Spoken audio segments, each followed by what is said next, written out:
নমস্কাৰ কৰ্মচাৰী আৰু পেঞ্চনৰ লগত জড়িত এটা গুৰুত্বপূৰ্ণ ভিডিঅ'লৈ আপোনালোকক স্বাগতম জনাইছোঁ। প্ৰথমেই অসমবাসীৰ কাৰণে আজিৰ দিনটো এক গৌৰৱৰ দিন, কিয়নো আজিৰ দিনটোতে ঝুমুৰ নৃত্যই বিশ্ব দৰবাৰত প্ৰতিষ্ঠা লাভ কৰিব। গতিকে সকলো অংশগ্ৰহণকাৰীলৈ আমি শুভেচ্ছা জ্ঞাপন কৰিছোঁ, লগতে অসম চৰকাৰৰ এই পদক্ষেপক আদৰণি জনাইছোঁ।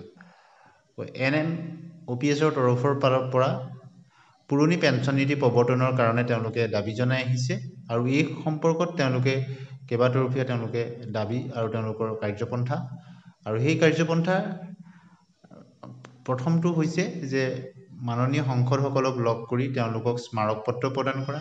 দ্বিতীয়টো দাবী হৈছে যে কৰ্মচাৰীসকলৰ মাজত যি জাগৰতা বা তেওঁলোকক সজাগ কৰি তোলা, আৰু তৃতীয়তে হৈছে যে OPSৰ দাবীত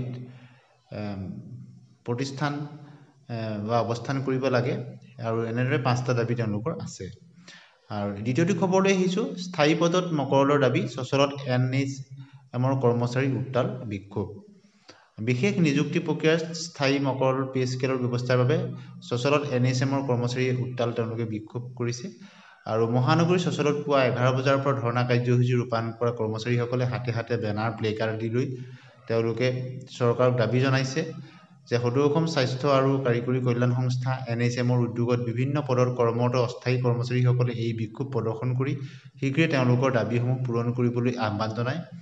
এক বিজ্ঞপ্তিত সংস্থাই প্ৰকাশ কৰা অনুসৰি ৰাষ্ট্ৰীয় স্বাস্থ্য অভিযান অসমৰ অধীনত প্ৰায় 24,000 কৰ্মচাৰী তথা বিষয়াই স্বাস্থ্যখণ্ডৰ বিভিন্ন ধৰণৰ পদবীত নিয়োজিত হৈ আছে, আৰু তেওঁলোকে 2006 চনৰ পৰাই যোৱা 2 দশক ধৰি স্বাস্থ্যসেৱাত আগবঢ়াই আহিছে।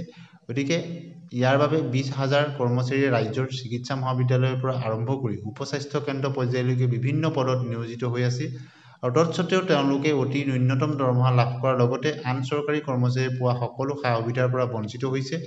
বিজ্ঞপ্তিত সংস্থাই কয় যে ৰাজ্যৰ স্থায়ী কৰ্মচাৰীসকলৰ তুলনাত NHMৰ কৰ্মচাৰীসকলে অতি সামান্য দৰমহাহে লাভ কৰে, কিন্তু এই কৰ্মচাৰীসকলে স্থায়ী কৰ্মচাৰীসকলৰ সৈতে সমানেই কাম কৰিব লাগে।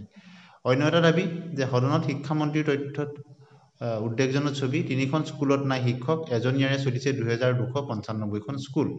দৰং কলেজত নেপালী ভাষাত স্নাতকোত্তৰ পাঠ্যক্ৰম খোলা হ'ব। বৰ্তমান অসমত 3খন চৰকাৰী প্ৰাথমিক বিদ্যালয়ত শিক্ষকবিহীনভাৱে চলি আছে। এইদৰে 2,295খন প্ৰাথমিক বিদ্যালয় এজনীয়া শিক্ষকেৰে চলি আছে। আজি সদনত বিধায়ক অখিল গগৈৰ এক প্ৰশ্নৰ উত্তৰত এই কথা সদৰি কৰে শিক্ষামন্ত্ৰী ডক্টৰ ৰানুজ পেগুৱে। গতিকে শিক্ষা বিভাগৰ বহু তথ্য আহিছে। গতিকে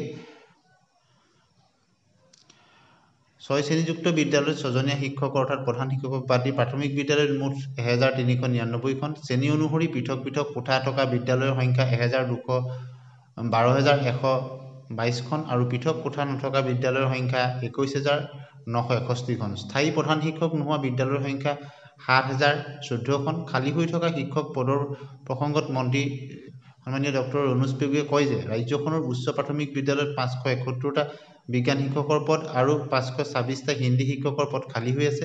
সাধাৰণ এলেকাৰ উচ্চ মাধ্যমিক বিদ্যালয়ত 4,368টা বিজ্ঞান শিক্ষকৰ পদ, 5,185টা কলা শিক্ষকৰ পদ আৰু 1,000টা হিন্দী শিক্ষকৰ পদ খালী হৈ আছে। গতিকে শিক্ষা বিভাগৰ বহুকেইটা গুৰুত্বপূৰ্ণ খবৰ সদনৰ পৰা আহিছে। ধন্যবাদ।